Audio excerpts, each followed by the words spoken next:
गुरु ब्रह्मा गुरु विष्णु गुरुर्देव महेश्वर गुरु साक्षात् परम ब्रह्म तस्मै श्री गुरुवे नमः। सदाशिव समारंभां शंकराचार्य मध्यमाम् अस्मदाचार्य पर्यंतां वंदे गुरु परंपराम्। ओम श्री गुरुभ्यो नमः। ओम श्री परमात्मने नमः। हम लोग ईशावास्योपनिषद का अध्ययन कर रहे हैं एवं उसके पिछले एपिसोड में श्लोक नंबर प्रथम, द्वितीय और तृतीय का विचार किए थे। आगे हम लोग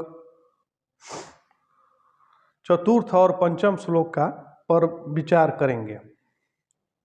नारायण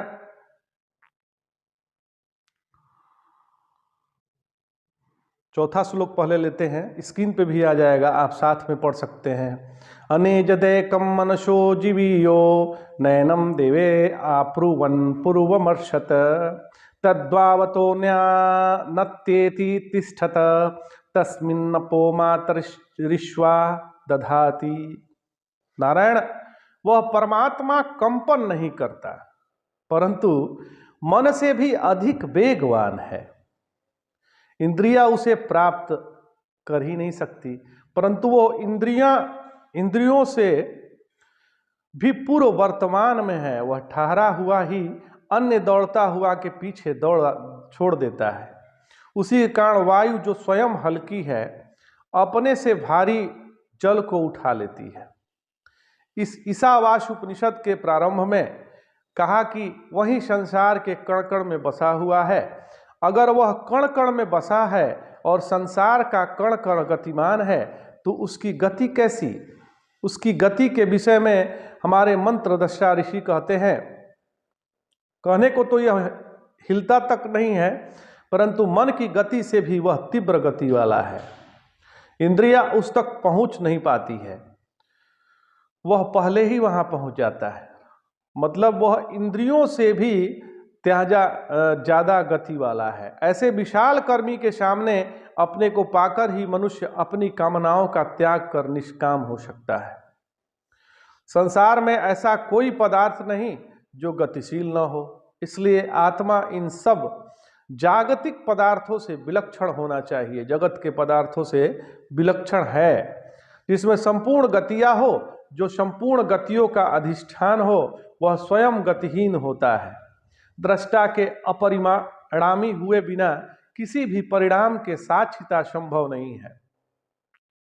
साक्षी व्यष्टि नहीं होता है, प्रत्युत व्यष्टि समष्टि का साक्षी होता है। इसलिए नारायण साक्षी और सर्वाधिष्ठान तत्वतः तो एक ही है। दूसरे शब्दों में जो आत्मा है वही ईश्वर है और जो ईश्वर है वही आत्मा है। तत्ववेताओं ने उन्हीं को ब्रह्म कहा है महाराज। नारायण इसलिए जब श्रुति मतलब वेद तत्वमसि महावाक्य का उपदेश करती है तो तद पद वाच्यार्थ ईश्वर और त्वम पद वाच्यार्थ आत्मा का ब्रह्म तत्व एक के सूचित करती है कि यह ब्रह्म ही है। नारायण आत्मा निष्कंप है। इसका साफ अर्थ हुआ अपरिणामी, निर्विकार एवं एक रस। रसो वैशः। कुछ लोग कहते हैं कि प्राणवायु ही आत्मा है, क्योंकि प्राण रहते ही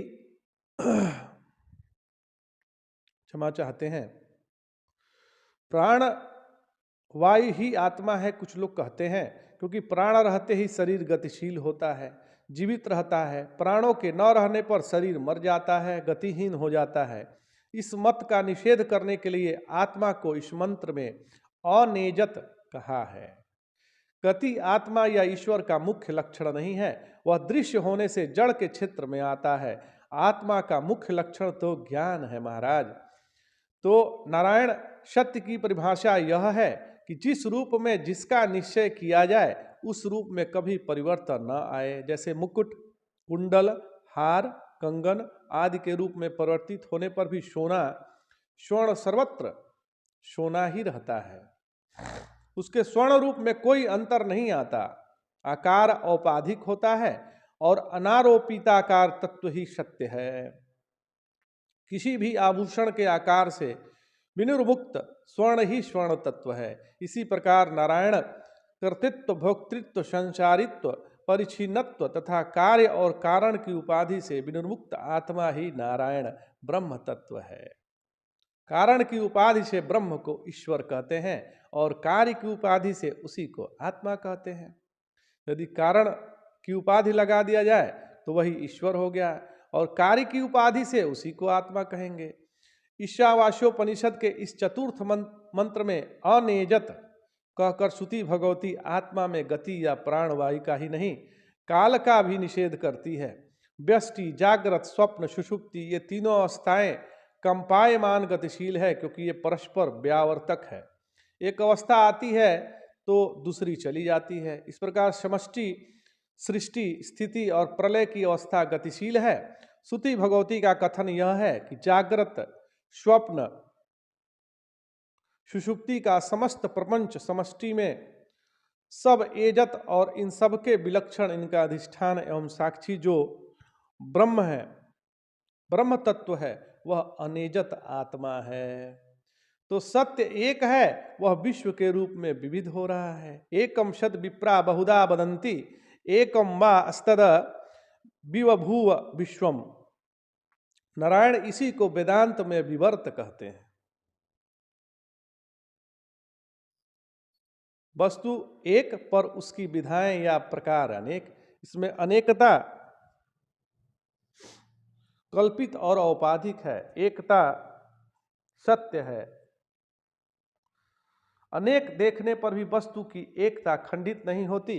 मंत्र दृष्टा ऋषि कहते हैं मन सहजवीय, मन से भी अधिक वेगवान है अथवा जहां मन पहुंचता है उससे परे अर्थात मन का अविषय है। क्योंकि मन जहां पहुंचता है, आत्मा तो पहले से है, आत्मा कहाँ नहीं है। तो जब मन में आता है, मन जहां जाता है वह सब तो परमात्मा नहीं है। वैसा परमात्मा नहीं है, ऐसा तो नहीं है। उस वहां सबका जो साक्षी है वह परमात्मा है।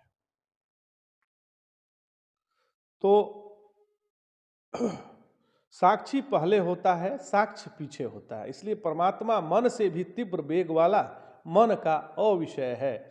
मन संकल्प विकल्पों का अधिष्ठान है। जिसमें मन स्फुरित होता है वह चिदाधिष्ठान ईश्वर भी मन का अविषय है।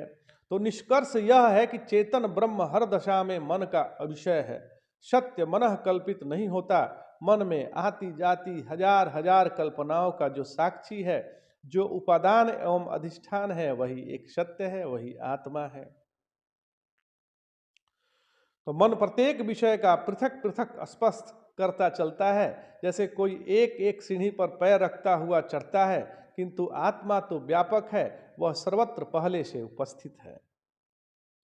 आगे कहते हैं तदेजति तन्नेजति तद्दूरे तद्वन्तिके तदंतरस्य सर्वस्य तदु सर्वस्य वाह्यतः। तदेजति तन्नेजति तद्दूरे तद्वन्तिके तदंतरस्य सर्वस्य तदु सर्वस्य वाह्यतः। वह चलता है, फिर वह नहीं चलता है। वह दूर है, वह निकट भी है। वह सबके अंदर भी है, वही इस सब के बाहर से वर्तमान है। पूर्व मंत्र में ऋषि कहते हैं तस्मिन्नप्पो मातरिष्या तधाति। उस आत्मा में ही मांतरिश्वा यानी हिरण्यगर्भ या सूत्रात्मा या समझे नारायण अंतरिक्ष विहारी प्राण तो प्राणियों के चेष्टा स्वभाव आदि के बीज का आधान करता है। इसमें आधान की क्रिया तो स्पष्ट ही है। एचरी कंपने से एजति शब्द बनता है जिसका अर्थ है कंपित होना। एत एजति वह आत्मा मातरिश्वा के वायु जीवात्मा रूप में कंपन करता है। यदि न करे तो तद भी कैसे रहे, कैसे रहे। तनोति इति ततः जिसका अर्थ होता है कि जिससे यह सृष्टि विस्तार को प्राप्त होती है, इसलिए परमात्मा का नाम तत् है। यदि वही परमात्मा विस्तार को प्राप्त हो रहा है इस सृष्टि के रूप में, तो वह कंपायमान ही है। परमेश्वर चलता है, कंपन करता है, गतिशील है, तत् एजति। और जो मातरिश्वा के वायुजीव रूप में, जगत के सृष्टा के रूप में अथवा जगत के जड़ चेतन पदार्थों की चेष्टा के रूप में गति लक्षित होती है, वह सर्वगति परमात्मा की ही तो है।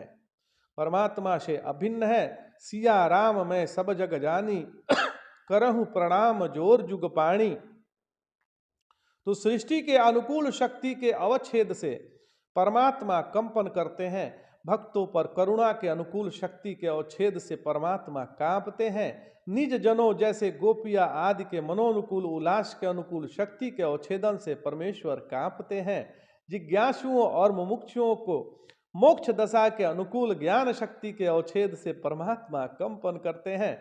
वैष्णव जन या भक्ति रस के रसिक लोगों जब अपने हृदय गुहा में श्री कृष्ण के गोपी मंडल में नृत्य करते हुए झांकी करते हैं तो उन्हें परमेश्वर की तदेजति स्वरूप का अनुभव होता है। तो आज इतना ही महाराज। जय जय शंकर, हर हर शंकर, नमामि शंकर, भजामि शंकर, नमः पार्वती पतये, हर हर महादेव।